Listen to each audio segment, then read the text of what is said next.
This morning is Family Sunday. It's a few times a year we have a Sunday where the kids, we don't have our Calvary Kids Ministry, they join us here in the sanctuary for worship. And although there might not be that many of them, there's a few of them that are here this morning. And so I kind of prepared a message that would be specifically designed to hopefully engage with our young people, as well as those of you that are not so young. We got some people here that are not so young. You're not raising your hand. All right, so we're continuing our message that I've entitled Exit to Enter, a series of messages from the book of Exodus today. And we're going to look at 4 of the 10 commandments. We started looking at the 10 commandments last week. We looked at the first 3 of the 10 commandments. But before we get into 4 more commandments, I want to set up kind of the background here again for you, and that is that the 10 commandments serve as a summary introduction to all of God's instructions to the Israelites after he rescued them from Egypt. And we saw last week that before he gave them all these instructions, which are how they're to live for him, he said that I'm giving you these instructions so that you will be my kingdom of priests, my holy nation. My kingdom of priests, my holy nation. And if you remember, he said, God said through Moses, there's 2 reasons why I rescued you from Egypt. The first reason why I rescued from Egypt is that I might bring you to myself to be my treasured possession. And then the second reason he said was so that you might be a kingdom of priests and my holy nation. Now, what does that phrase mean? There is a translation of the Bible called the Expanded Bible Translation. And they give a note. I was just looking at different Bible translations to try to find, does any translation help to convey, what does that statement mean? That we'll be a kingdom of priests, God's holy nation. And this note in the Expanded Bible Translation is really very helpful. And here's what it says. It says that God's people would be set apart to serve God and bring others to him. That God's people would be set apart. That's what it means to be holy, set apart to be a holy people, to serve God, and then also to be his representatives that we might bring other people to him. That's what it means to be a kingdom of priests and a holy nation. So what we talked about last week is that the 10 commandments are, again, just a introduction summary statement to all of God's instructions to his people. And they're designed to help us understand what it looks like for us to love God and to love others. The first 4 commandments deal with our relationship with God, and the remaining 6 deal with our relationship to one another. So I want to set that up for you so you understand as we talk about these commandments, what is really critical is that we do not read the commandments of God as just these arbitrary, random things that God wants us to do so we can check this box and we can be on God's good side, right? Like, oh, I got to do these things and then God will be happy with me. He won't be mad at me. I'll be in God's good graces. That is not what the commandments are about. The commandments are about how to love God with all of our being and how to love others as we love ourselves. And so at the very core of the commandments is a call to be the people God's called us to be. It's about our identity and our calling to reflect the goodness of God as we live as priests or representatives of our God. In other words, we're children of God, and we're supposed to reflect the character and the goodness of our Father as we love God with all our heart and love others as ourselves. Let me kind of put it in a succinct statement. This is the message from the Old Testament through the New Testament. God has called us out of the world so we might live differently from the world, so he can send us into the world for the good of the world. So that's what it's all about, that we might represent him to the world for the good of the world, that they will see too as we live the way God wants us to. So with that said as a background, I want to jump in. We're going to jump to commandment number 5. I didn't know if there was a better commandment on a family Sunday when we have some kids with us than to talk about the 5th commandment, which says, honor your father and mother, that your days may be long in the land that your Lord your God is giving you. So what I'm going to ask, I'm going to have a couple young people join me on the platform of Aurelio Carter and Kyrie. If you would, guys, just come and sit in those 2 seats there. They're going to help me with this message. Come on, could you give it up for Aurelio? Aurelio, thank you for helping me today. And Kyrie, thank you for helping me today. Just sit there. Kyrie, you can hold this. I'll let you know when to use it. Don't use it till I tell you. But before we talk about this commandment, I have had people ask me over the years, or just I've heard people raise the question, is this a literal promise in this commandment? I mean, is the Lord literally saying that if you honor your mother and father, your lifespan will be long? And I want to say, quite honestly, I've always been curious as to why people would even ask that. Because if you were raised in my home, it became very clear to you very early that if you disrespected mom or dad, you would not have long to live, right? So, I don't know, so what's the problem? Yes, honor your mother and father that your days may be long in the land that the Lord your God is giving you. Now, I want to ask these two young men, and you can each respond. Can you tell me, tell the rest of us, since you have the microphone, Kyrie, you could start. How can you honor your mother and father? What would be an example, one way that you could honor your mother and father? Hold the microphone close to you. Doing what they're told. Do what you're told. Okay. He came up with the one that I'm going to emphasize the most. In other words, obey them, right?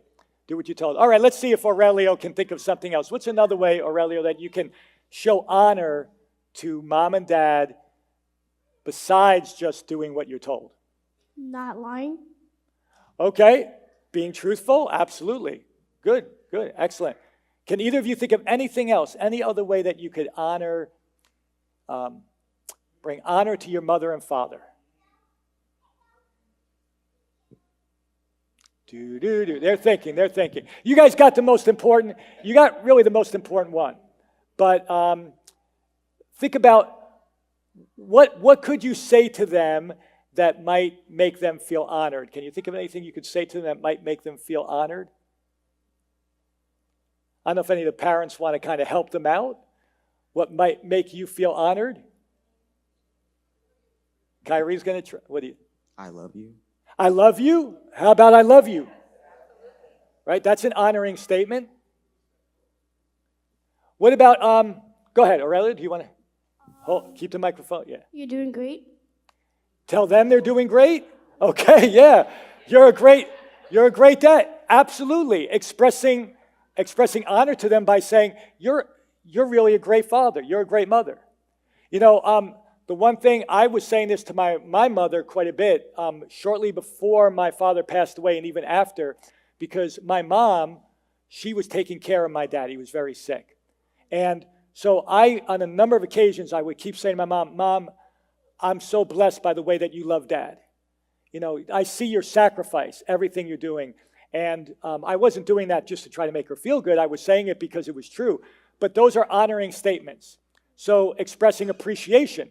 I assume that your mom and dad do some nice things for you. They're like, we're up here on camera, we better give the right answer. So saying thank you, saying I love you, telling them, if you recognize that mom or dad, either one is a good cook or whatever the kind of work they do, they're really good at that. Oh, you're good at fixing things. Honoring them by expressing that you recognize their gifts and their abilities. So that's awesome. But the main one that you said right away, Kyrie, the main one that we want to focus on is obedience. The number one way in which you are called by God to honor your parents is by obeying them. So I want to look at Ephesians chapter 6. Look at Ephesians chapter 6, 1 through 2. Guys, look at what that says up there. Children, obey your parents because you belong to the Lord. Think about that for a second. Obey your parents, not because you belong to them. He says because you belong to the Lord. For this is the right thing to do. And then Paul goes on to cite what it says in the Old Testament, the commandment, the fifth commandment. Honor your father and mother. This is the first commandment with a promise. So what Paul is saying is he's elaborating on that commandment, and he's saying, honoring your father and mother. Here's what it looks like. It looks like obeying them because you belong to the Lord. Calvary, listen, this goes back to what I said in the beginning. Why do we obey the commandments of God? Because we love him and because we are called to reflect his goodness and his design. And so when you obey your mother and father, what you're doing is you're actually recognizing that their authority over you is delegated by God. God is the one that has told them that they have the authority to give you direction and guidance in your lives and tell you what to do. And that's because God has given them responsibility, right? They have, I don't think either of you would probably feel good if it was your responsibility to support yourself, to have to find your own house. Aurelio will say, well, maybe. Right? So parents, when you get older, there's going to be a point in time where you will not need your mom and dad to be responsible for you, to provide a house for you, to provide clothes for you, to provide food for you, to provide education for you, all those things. There'll come a day when you will be old and you'll be on your own, and you will probably be providing for your own children, right? But right now, you are under their responsibility. And how many of you know that whenever you have responsibility, you must have authority to go with that responsibility? If you give somebody responsibility but do not give them authority, you are frustrating that person. They cannot fulfill their responsibility to you unless they also have authority over you. So remember that when your parents tell you to do things that are not so pleasant, that they're simply doing what God has called them to do. Very, very important. And so here's the thing for not only these two young men, but all of our young people here. When we do not obey our parents, what we are doing is we are not obeying God. That's the key. When we do not obey our parents, we are making their job that God gave them more difficult. When we resist them, we're really resisting God's hand on our lives. So since we're called to love God, we don't want to do that. Now I got another question. So we know we should honor our parents by obeying him. Should you obey your parents even when they ask you to do something that you think, well, that's not fair, or that's not reasonable? What do you do when you disagree with what they're telling you to do? Should you still obey them anyway, Aurelio? Yes. Okay, that was I like that, a very definitive yes. Kyrie, what do you think? Should you obey them? What if they're asking you to do something that is unreasonable? Now, please hear me for a second. I'm not saying that they're asking you to do something criminal. I'm not saying that, your mom asked you, would you go down the block and rob this store for us? I'm not talking about something criminal or immoral. I'm saying if you feel like, well, that's an unreasonable request, or that's not really fair because they're asking me to do more than they asked my sister Nala, should you still obey them? Yes. Okay, they have the right answers. Okay. I wonder, though, even though they answered quickly, I wonder if there are times when in your mind you wonder, why do I have to obey them? And here's the reason I say this. I was a youth pastor for many, many years. And when I would teach young people about the importance of obeying their parents, I would often get pushback, and I would have young people say, but what about when they expect things of me that they're just not fair? They have these unreasonable demands. Here's what I want to say. Now, you guys already answered correctly. I'm glad you did. But for any other young people that are here today, here's why you need to obey your parents, even when they ask you to do something that to you seems unreasonable or unfair. The reason is, again, because they have responsibility for you, and what is unfair and unreasonable is subjective. In other words, what you think is unreasonable or unfair, they don't think is unreasonable or unfair because they wouldn't be asking you to do it. And so to the parents today, I 100% support every parent's not only right, responsibility to make decisions that your young people think are unreasonable and unfair. You don't just have a right, you have a responsibility, parents, to make decisions, to give your kids rules that they will, at least at times, are going to think are unreasonable and unfair, because that's the way life is. They don't understand. And so every single young person that I've ever known has at times felt like the amount of homework their parents want them to do is unfair. When we had our second child, when we required of him to practice the piano, I can't tell you how many times he said, it's like, I hate this, I'm quitting. Well, he didn't quit, and today he is an amazing pianist, and he also is a music producer, and a lot of that is because we saw what he didn't see. What he thought was not a very nice demand we were putting on him, now he realizes, now he thanks us for it, for making him do it. So, parents, understand your kids will not think that they will not think your decisions about who they can hang out with are reasonable and fair sometimes. They will not think that your dating boundaries are reasonable or fair. They will not think that the chores that you give them to do are reasonable or fair. And I would just say this, if your children never push back, never feel like your decisions and your rules are unfair or unreasonable, you're probably not being a wise parent. A wise parent is, you're going to get pushback. But thankfully, due to these two young men here, they have reminded all of us that even when you think it's unreasonable or unfair, you're still going to do it, obey. All right. These guys are great. Okay, so here, let me say one last thing. When you obey, kids, when you obey your parents, what you are doing is you're communicating to your friends that see that. You're saying, we are testifying to the fact that God's plan for the family is good and right and beautiful. You're actually testifying to your friends. When your friends say to you, oh, Kyrie, don't listen to your parents. You don't need to be home when they told you to be home. When you say, no, I'm going home, you are testifying not just to your commitment to your parents, but your commitment to God, to say, no, what God said is right. So keep that in mind. Okay, I'm going to now ask you guys to do something I didn't prepare them for. Hand me this mic. You are going to now have a rock, paper, scissors contest. So stand up right here in the middle. They didn't know this, but you guys, please tell me you know how to play rock, paper, scissors. Okay, face each other. And we're going to do, it's going to be best of 5 rounds. So first person to win 3 is the winner. And I do have a prize. The winner gets a $10 bill. The ink is dry. So I checked it out this morning. And that will be the prize, the prize for the winner. So, ready? Rock, paper, are you ready? Okay, that was a winner. Rock crushes scissors, right? Okay, so we got 1. Go ahead, round 2. Oh, paper covers rock. Kyrie's got 2 already. One more time. Oh, scissors cut paper. So we got 2-1. Oh, scissors cut paper. So Kyrie is the winner. So Kyrie, you can sit back down. You're not done yet. Don't worry. But Kyrie is the winner. Can we give a hand to Kyrie? Yeah. I think Kyrie cheated. Kyrie cheated. Yeah, I think he did cheat.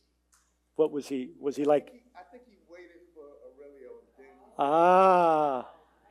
Okay. All right, Kyrie. All right. Give it up for Aurelio. You're the winner. Okay. Kyrie, I have a question for you. How do you feel right now? How do you feel to have the $10 taken away from you? Kyrie, did you cheat? He doesn't think you cheated. You didn't cheat, Kyrie. This was all set up. Okay? So you got to give him back his $10. But there's next 2 commandments we're going to talk about are, you shall not steal, and you shall not bear false witness. Meaning, bear false witness means you shouldn't lie about somebody else, like Sean just lied about you. So, but honestly, tell us, first of all, did you feel at all like that prize was being stolen from me? Did you think that at all? No. Is that because you have such confidence in Sean that you is a good kid? He's like, I guess if they said I cheated. How did it feel? Okay, how did it feel to be called a cheater? Did that bother you at all? A little bit. A little bit, okay. Yeah, I think it would have bothered me. I think if I was in this place, I would have been like, no, I didn't cheat. Why are you saying it, Okay, so we're going to talk about these 2 commandments. The next one is commandment number 8, you shall not steal. But I want to look at Ephesians chapter 4, verse 28. It says, if you're a thief, quit stealing. Instead, use your hands for good hard work and then give generously to others in need. Here's what we need to know about stealing. The opposite of stealing is not doing nothing. The opposite of stealing is not doing nothing. What is the opposite of stealing? Either of you guys want to tell me? What does he says? Instead of stealing, what should we do? Use your hands for hard work. Hard work. And so that you can do what? What's it? It says hard work so that you can give generously. So the opposite of stealing is working so that you can provide for your own needs and being able to give to other people. Adults, this is not just for the kids now, this is for you, maybe primarily for you, but it's for the young people too. All of us, we need to understand that when we do not work, we are in effect stealing.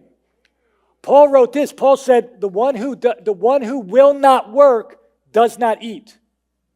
Now, please hear me. He did not say the person who cannot work, because there's some people that they're incapacitated, they cannot work. So do not get this messed up. He said, for those who will not work, refuse to work, he says they don't get to eat. And some people might say, man, that sounds kind of harsh. I want you to think about this. Imagine the employee goes to the employer and says, boss, I didn't get my paycheck from last week. And the boss says, well, I know. That's because you didn't show up to work. And then he says, but boss, don't you understand? I still need money for food and I need money to pay my rent. And he says, I know, but you didn't show up for work. I'm not going to pay you when you don't show up for work.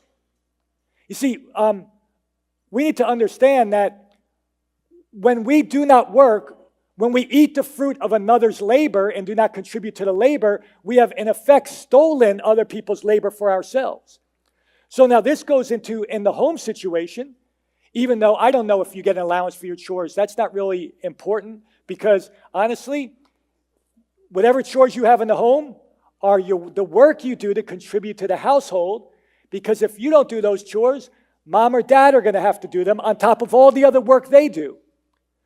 So you're reaping the benefit. I think they feed you, right? Do they feed you at home? Provide nice clothes for you. They don't make you have to go out and have to work to provide all your clothes. So they are working hard, and your job is to do your chores or whatever to also contribute something to the home, or else you're basically stealing just for yourself without working. You're taking and not giving back. So that's what Paul says. It's so important. The do not steal command is an implicit command that we must be working and giving. So even if you're not working a job where you get paid, the work you do in the home is your way of contributing to the home. So you're not just taking, you're being a giver. How many of you know God doesn't want us to be takers? He wants us to be givers. Because our God is the greatest giver.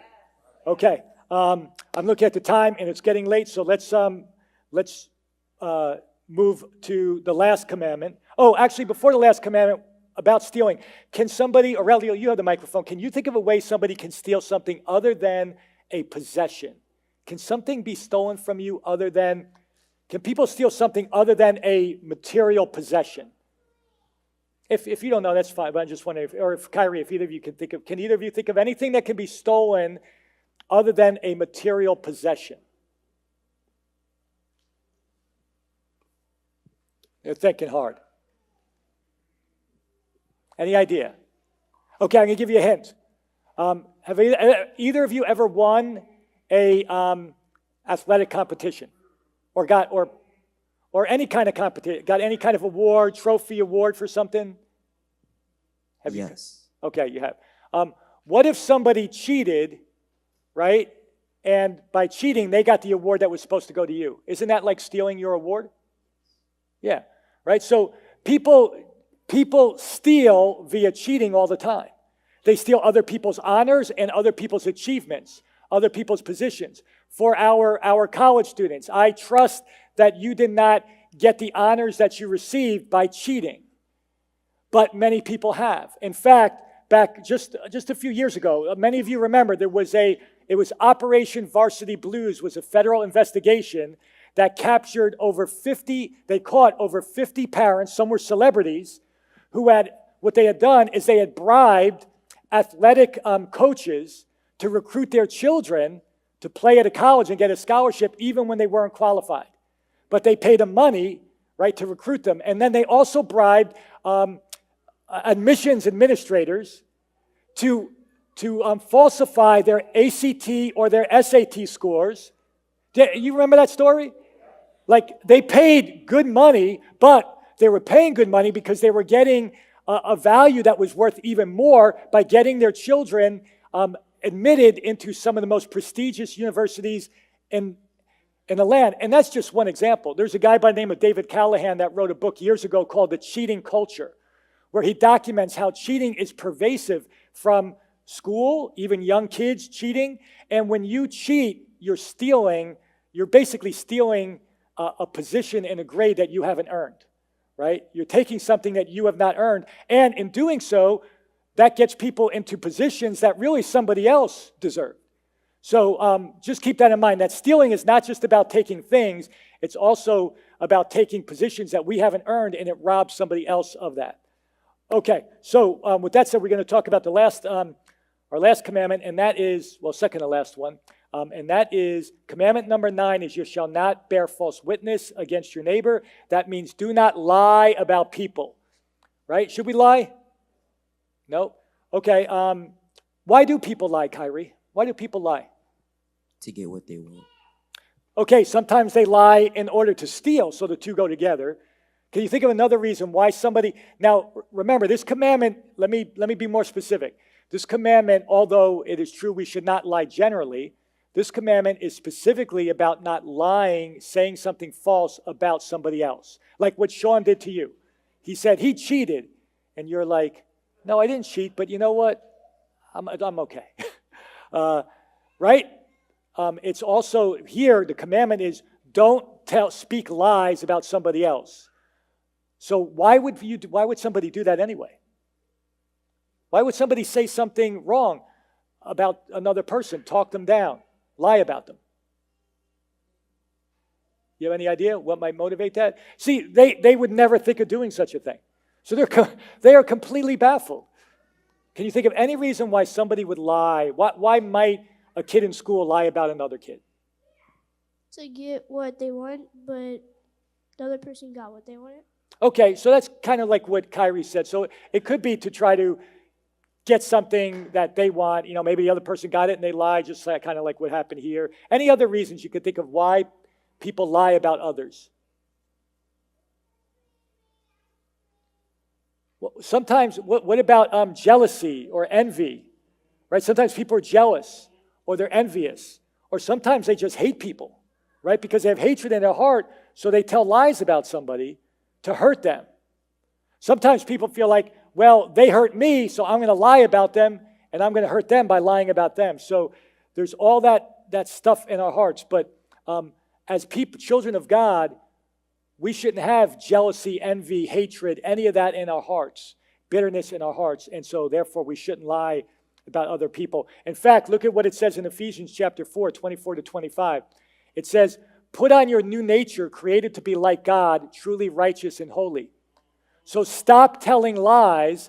Let us tell our neighbors the truth, for we are all parts of the same body. So look at the first part of that. The reason that we shouldn't lie, first and foremost, is that we're supposed to be like our Father God. And God's very nature is truth, right? The devil is a liar and the father of lies, but our God is a God of truth. Whenever we lie, what we're doing is we are basically testifying against God. Because if I say I'm a child of God and my life is a life of lying and dishonesty, then I'm basically, I am damaging the reputation of God when I do that, because I'm saying my God is not a God of truth, because look at my life. So we need to be people who tell the truth. And he goes on later, right after this, he also says, do not slander. And slander is the word for speaking evil about somebody else. You know, if you say, oh, you know, that person, just saying that person cheated or that person said something, they said something really mean about somebody else, or they're a racist, or they're whatever, when it's not even true, but they say it to try to damage their reputation. So we don't want to do that because we're God's people. So, last commandment. Here's the last commandment, then we're going to wrap this up. Last commandment for today is from Exodus chapter 20:17. It says, you shall not covet. It goes on to list a number of things you shall not covet, but the whole commandment, it ends with anything.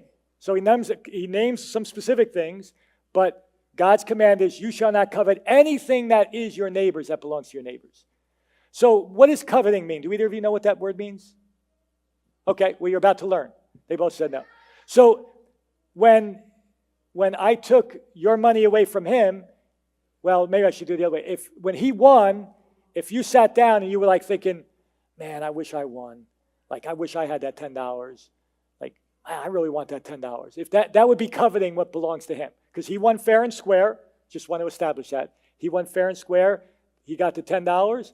If you walk out of here saying, man, I'm like really upset, that would be coveting. You have a very strong desire for what belongs to somebody else. So let me give you, for time's sake, here's some reasons why we should not covet. The first reason is whenever you're coveting, by coveting, what you're doing is that you're robbing yourself of the ability to enjoy the blessings that you have. Because you're too busy looking at what you don't have. You're too busy looking at what other people have, and so you will not experience the gratitude and the joy for, wow, look at all the blessings I have. So that's the first reason why we want to make sure that our heart is not full of covetousness. The second reason, though, is that if we covet what belongs to other people, we are much more likely to engage in breaking the other commandment and stealing from them, right? Because if you want what somebody else has too much, now you're going to be tempted to go and try to take that from them. So 2 reasons not to covet are that it's robbing you of being able to focus on all the good blessings that God has given you. You're trying to get what somebody else has. And it's also going to cause you to be more tempted to steal and violate God's commands. So remember, as I close, for everybody here, the most important reason to obey these commandments is not just the golden rule is important. The golden rule is do unto others or treat others the way you'd like them to treat you, right? So don't steal because I don't want other people to steal from me. Don't lie because I don't want other people to lie about me. The golden rule is very important, but that is not the most important reason. The most important reason why we obey God's commandments is that I'm called to love God with all my heart, soul, and might, and I'm called to love other people. And I am called to reflect the goodness of my God. And my God is not one who lies, is not one who deprives people. My God is one who's a giver, not a taker. And so with that, the main reason is that we want to be like our God and we want to represent him to the world. If we are breaking these commandments, we will be misrepresenting God to the world rather than representing God to the world. So I've got one last slide, and I want to show you, here's what we should be doing. There should be one other slide, yeah. So here's how we should treat one another. This is a slide, this is a picture that was sent to me by Brenda Morris back a couple weeks ago. Her husband, Kevin, as many of you know, has not been able to get out yet, but we believe he's going to get out soon. But this is what we need to be doing. Instead of cheating or stealing from our brother and sister, lying about our brother and sister, making up, telling things about them that aren't true, we need to be loving our brothers and sisters. And when I got this picture, I was like, yes, Jesus. There's a picture of the church in action. So Kevin has been sick. He's been homebound. He can't get out. And these men, not because anybody told them to other than the Holy Spirit, all these men went out to have Bible study at his home and to be with him and to encourage him. I just wanted to give you that visual because when you see that, this is a picture of what God's people should be doing. Not fighting against one another, not envious or jealous of one another, taking from one another, tearing down one another, but loving one another and building one another up. How many of you think that this is something we can do through the power of the Holy Spirit? So come on, Stan, can you give Kyrie and Aurelio a hand today? Thank you, guys.